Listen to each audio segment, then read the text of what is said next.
नमस्कार, आज की ताजा खबर देख रहे हैं आप। मैं हूं आशीष त्रिपाठी आपके साथ। सिवनी गौवंश हत्याकांड मामले में एक बड़ा एक्शन लिया गया। दरअसल कलेक्टर और एसपी को पद से हटा दिया गया। मुख्यमंत्री डॉक्टर मोहन यादव ने एक पोस्ट के माध्यम से इस पर जानकारी साझा की।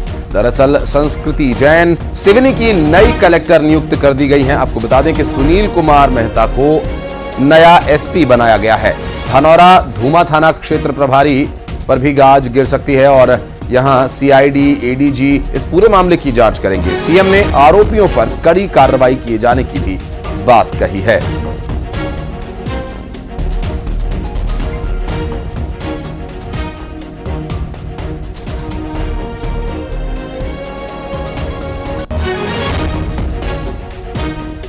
सोशल मीडिया पर एक पोस्ट के माध्यम से मुख्यमंत्री डॉक्टर मोहन यादव ने इस पर जो कार्रवाई की है उसकी जानकारी दी और ट्वीट कर ये जानकारी दी। संस्कृति जैन को सिवनी का नया कलेक्टर नियुक्त किया गया है और सुनील कुमार मेहता को एसपी बनाया गया। धानौरा धूमा थाना प्रभारी पर भी गाज गिर सकती है।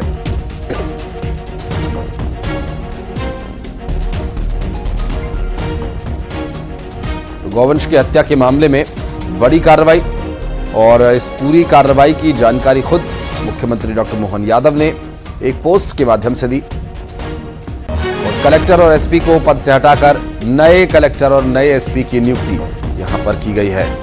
खुद मुख्यमंत्री डॉक्टर मोहन यादव ने इस पूरे मामले पर जानकारी एक पोस्ट के माध्यम से साझा की।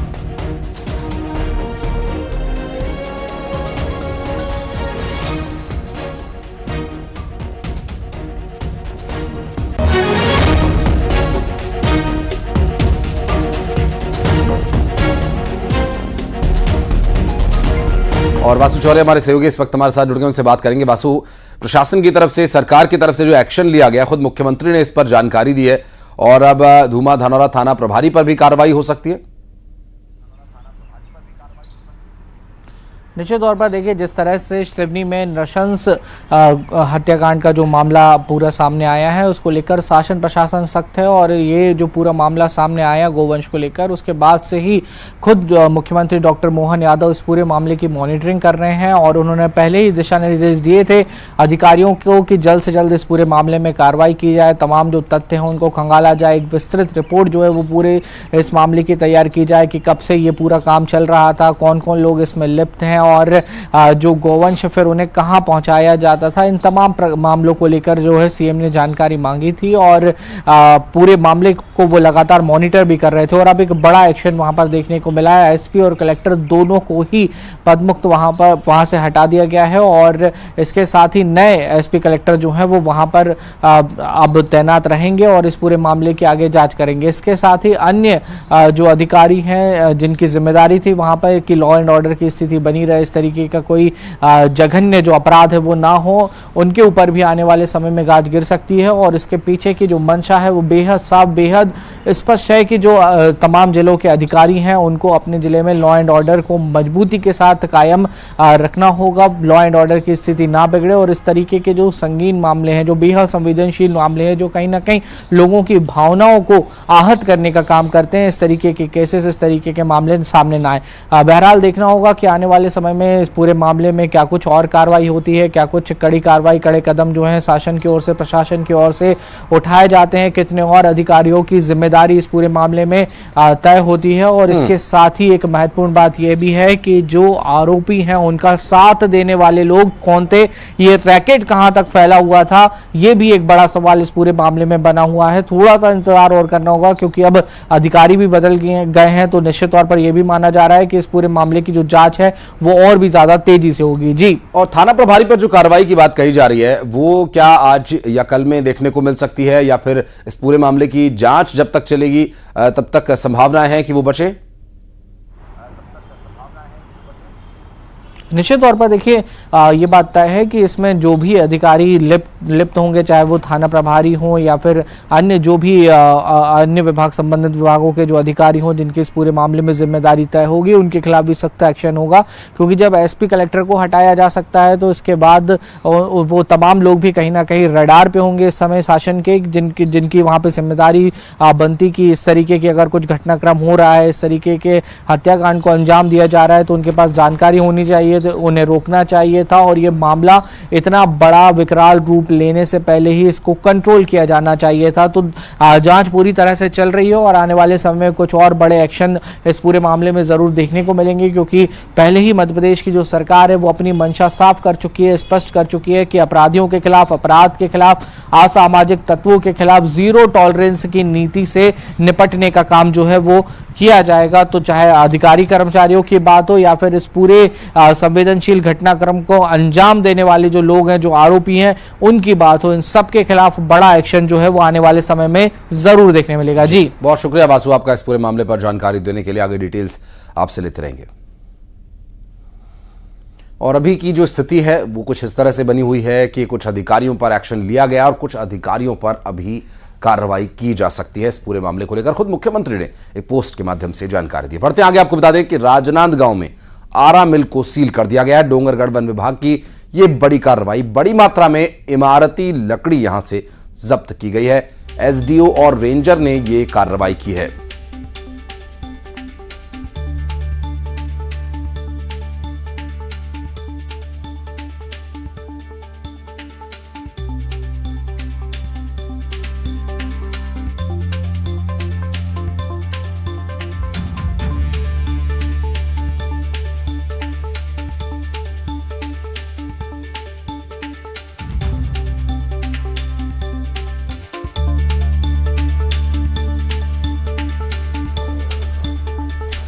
तो इमारती लकड़ी यहां से बरामद हुई है और इस पूरे मामले में प्रशासन की तरफ से कार्रवाई की और टीम ने संयुक्त रूप से इस पूरे मामले पर एक्शन लिया है। आपको बता दें कि एसडीओ और रेंजर ने इस पूरी कार्रवाई को अंजाम दिया। बड़ी मात्रा में इमारती लकड़ी यहां से जब्त की गई है। बात करें डोंगरगढ़ वन विभाग की, ये बड़ी कार्रवाई की तो राजनांदगांव के आरा मिल को पूरी तरह से अब सील कर दिया गया है और अब देखना होगा आगे क्या कुछ एक्शन इस पर लिया जाता है। और बढ़ते आगे, कोरबा में झाड़ फूंक से परेशान एक शख्स ने आत्महत्या कर ली। दरअसल मानसिक बीमारी का इलाज कराने की बजाय वो झाड़ फूंक करवा रहा था और परेशान पीड़ित ने फांसी लगाकर खुदकुशी कर ली। उरगा थाना क्षेत्र के चिकनी पाली गांव की ये पूरी घटना बताई जा रही है। जो जानकारी मिल रही है उसके अनुसार मानसिक रूप से बीमार चल रहा शख्स झाड़ फूंक के चक्कर में था और इससे आहत पीड़ित ने खुदकुशी कर ली। कोरबा से पूरा मामला सामने आया और आज भी समाज में कई ऐसे स्थान हैं जहां पर झाड़ फूंक लोगों की जिंदगी का हिस्सा बनी हुई है।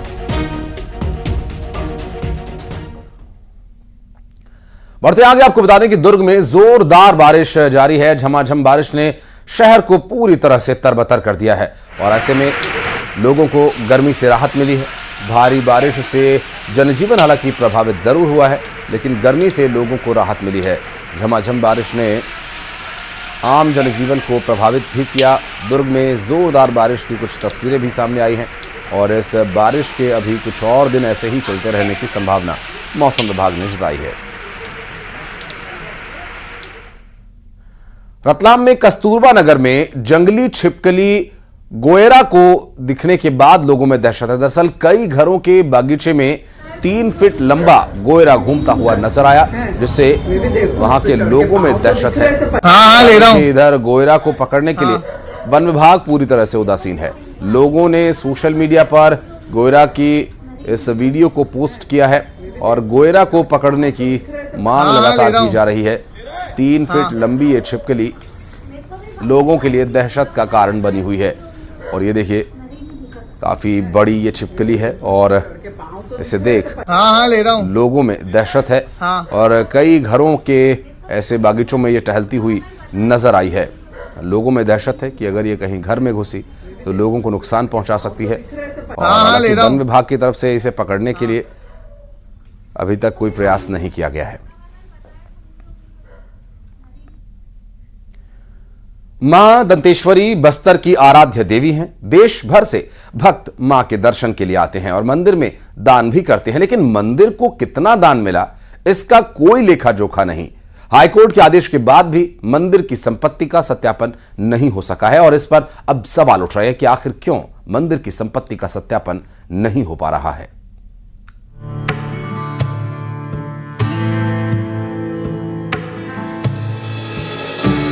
बस्तर की आराध्य देवी मां दंतेश्वरी भक्तों की आस्था का केंद्र है। दूर दूर से भक्त अपनी मनोकामना लेकर मां के दर्शन के लिए आते हैं। श्रद्धालु मंदिर में दान भी करते हैं। सोने चांदी रुपये पैसे मंदिर में चढ़ाए जाते हैं। मंदिर में कितना दान आता है इसका लेखा जोखा होना चाहिए, लेकिन हैरानी की बात यह है कि मंदिर के पुजारी तक को ये नहीं मालूम कि मंदिर के पास कितनी संपत्ति है। जी हाँ, मंदिर की संपत्ति का पिछले 44 सालों से सत्यापन नहीं कराया गया है। मंदिर समिति ने संपत्ति के सत्यापन को लेकर हाई कोर्ट में याचिका दायर की थी, जिस पर सुनवाई करते हुए 2 साल पहले हाई कोर्ट ने संपत्ति का सत्यापन कराने का आदेश दिया था। इसके बाद भी आज तक संपत्ति का सत्यापन नहीं किया जा सका है।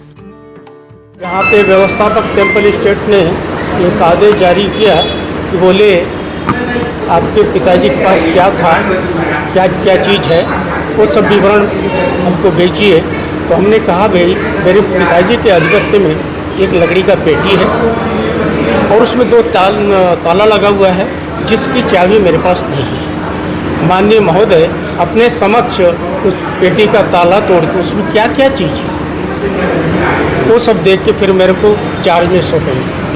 ये मैंने तुरंत लिख के दे दिया था। उसके बाद भी आज दिवस पर्यंत तक वो पेटी खुला नहीं। बताया जा रहा है कि सन 1982 से पहले मंदिर की संपत्ति का सत्यापन कराया गया था, जिसके दस्तावेज अभी तक गायब हैं। सैकड़ों सालों से माता को चढ़ाए गए सोने चांदी के गहने और पैसों की जानकारी किसी के भी पास नहीं है। बस्तर के जानकार हेमंत कश्यप इस पर सवाल खड़े कर रहे हैं। उन्होंने कहा कि मंदिर की संपत्ति के सामानों की गणना तो होती है, लेकिन उनके वजन की गणना नहीं होती। उन्होंने कहा कि जानबूझकर मंदिर की संपत्ति का भौतिक सत्यापन नहीं किया जा रहा है। मंदिर की जो संपत्ति है उसमें सामानों की गणना होती है कि 3 छत्र था, 2 थाली थी, 3 गिलास थे, इतना आरती के थाली थे, ऐसा बात हो रही है। मेन विवाद का कारण असल में ये है कि जिन सामान्य सोना चांदी के जिन सामानों की गणना की जा रही है उनका वजन नहीं किया जा रहा है। यदि मान लो छत्र का वजन पहले 5 किलो था तो आज की तारीख में 5 किलो नहीं है। उसमें जो झूमर लगे हैं या 2 दीगर सामान लगे उसको कुछ तत्वों ने तोड़कर निकाल लिया है। तो जो छत्र 5 किलो का था आज उसको तोड़ेंगे तो हो सकता है 3 किलो का निकले, 4 किलो का निकले, तो वो फिर 1 किलो का, आधा किलो उसमें का चांदी कहाँ गया। टेम्पल कमेटी के सदस्य राजीव नारंग मंदिर की संपत्ति का सत्यापन न कराए जाने के लिए शासन प्रशासन पर आरोप लगा रहे हैं। इनका कहना है कि तहसीलदार से लेकर कलेक्टर तक कोई भी सत्यापन नहीं करा रहा है। उन्होंने कहा कि हर मीटिंग में ये मांग उठाई जाती है, लेकिन कोई पहल नहीं की जा रही है। सत्यापन होना चाहिए, लेकिन हर बार शासन के द्वारा जब भी मीटिंग होती है बोला जाता है, जबकि जो शासन के प्रमुख रहते हैं, तहसीलदार साहब हो चाहे कलेक्टर साहब हो, हमेशा बोलते थे कि हाँ 10 दिन में खोल लेंगे, 15 दिन में खोल लेंगे, अगली बार खुल जाएगा, लेकिन आज तक नहीं हो रहा। इसके पीछे कारण समझ नहीं आ रहा कि क्या कारण है, लेकिन ये होना चाहिए, जल्द से जल्द होना चाहिए। मंदिर की संपत्ति का सत्यापन क्यों नहीं कराया जा रहा है, ये एक बड़ा सवाल है। बस्तर के जानकारों से लेकर टेम्पल कमेटी के सदस्य तक इसकी मांग कर रहे हैं। आरोप भी लगा रहे हैं कि आखिर क्यों हाई कोर्ट के आदेश के बाद भी प्रशासन संपत्ति का सत्यापन नहीं करा रहा है।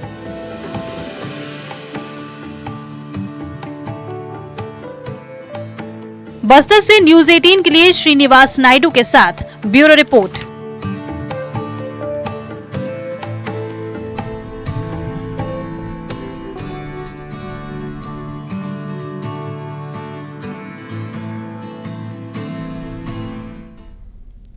ग्वालियर चंबल अंचल के 2 सितारे ग्वालियर पहुंचे और फिल्म 12वीं फेल से सुर्खियों में आए मुरैना के आईपीएस मनोज शर्मा और अभिनेता शरद केलकर ग्वालियर पहुंचे। दरअसल दोनों ग्वालियर में आयोजित मध्य प्रदेश प्रीमियर लीग का मैच देखने आए हुए हैं और मनोज शर्मा अपनी पत्नी श्रद्धा शर्मा के साथ वहां पहुंचे।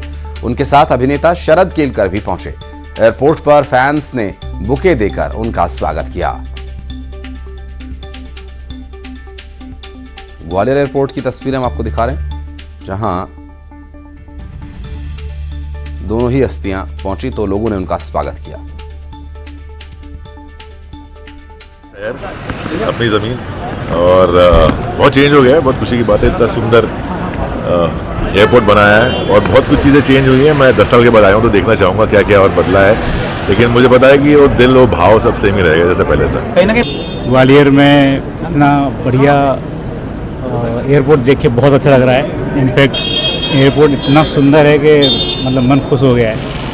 ग्वालियर में डेवलपमेंट बहुत अच्छे हो रहे हैं, तो ग्वालियर का होने के नाते मुझे बहुत अच्छा लग रहा है। और इतना बड़ा आप मैच करा रहे हैं, इतना बड़ा स्टेडियम बनाया है, तो मुझे लगता है ग्वालियर के लिए बहुत बड़ी खुशी की बात है। किसी इंसान का जेंडर बदलना यानी समाज में उसकी पहचान, उसके रिश्ते और लगभग सब कुछ बदल ही जाता है। कभी टैबू की श्रेणी में आने वाले लिंग परिवर्तन पर अब केवल बातचीत ही नहीं होती, बल्कि लोगों में जेंडर चेंज कराने का चलन भी बढ़ा है। छत्तीसगढ़ में हर महीने 3 से 4 जेंडर चेंज कराए जाने की सर्जरीज हो रही हैं। रायपुर से देखिए यह खास रिपोर्ट।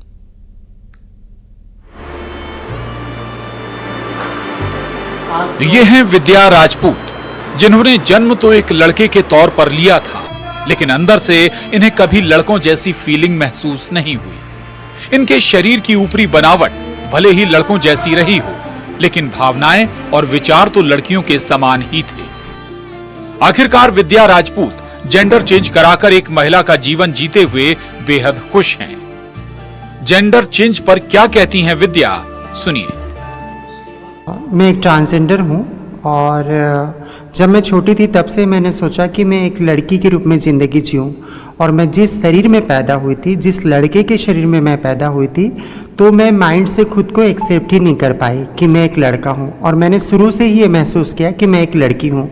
तो मेरा एक ख्वाब था कि मैं बड़ी होकर मैं सर्जरी कराऊं और मैं एक लड़की बन जाऊं। तो सबसे पहले मैंने अपना काउंसलिंग कराया। काउंसलिंग लगभग साल भर चलने के बाद मैंने हार्मोन्स लिया साल भर, और ये दोनों चीज़ कंप्लीट करने के बाद फिर मैंने अपना सर्जरी कराया और आज आपके सामने हूँ। और जैसा मैं अपने मन और माइंड से फील करती थी, मैंने उस शरीर को पा लिया। अब मिलिए पॉपी देवनाथ से।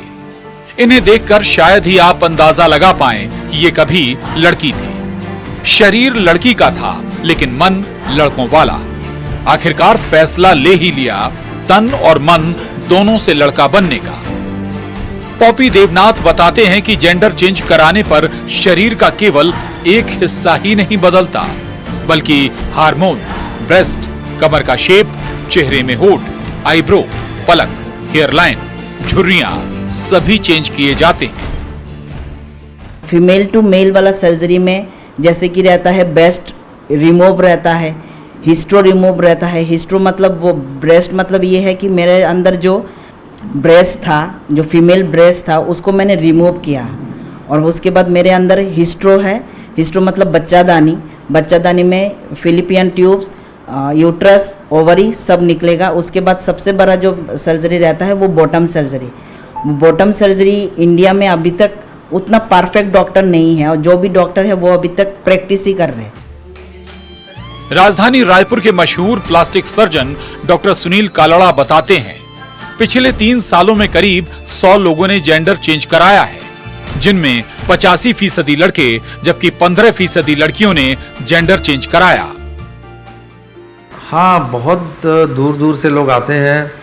इवन माने अपना MP है, बिहार है, उड़ीसा है, ये अभी महाराष्ट्र है, इन सब जगह से आते हैं। बहुत केसेस आते हैं।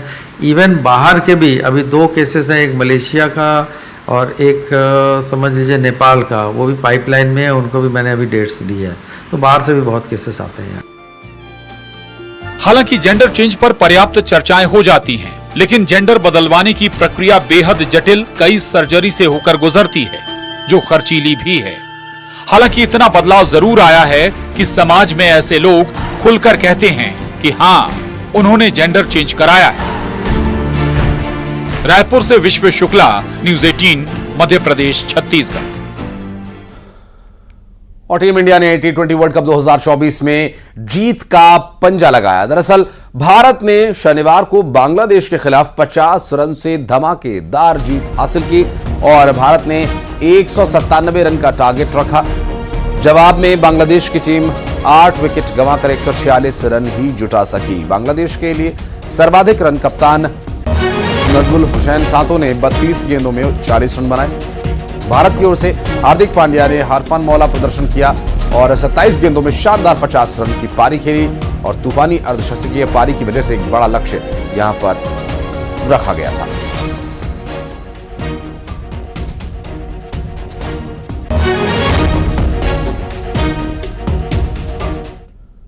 और अब बढ़ते आगे 20 बड़ी खबरें फटाफट अंदाज में। जनसंघ संस्थापक डॉक्टर श्याम प्रसाद मुखर्जी की पुण्यतिथि आज। सीएम डॉक्टर मोहन यादव मुखर्जी की प्रतिमा पर अर्पित करेंगे पुष्पांजलि। अंबिकापुर में डीजल चोर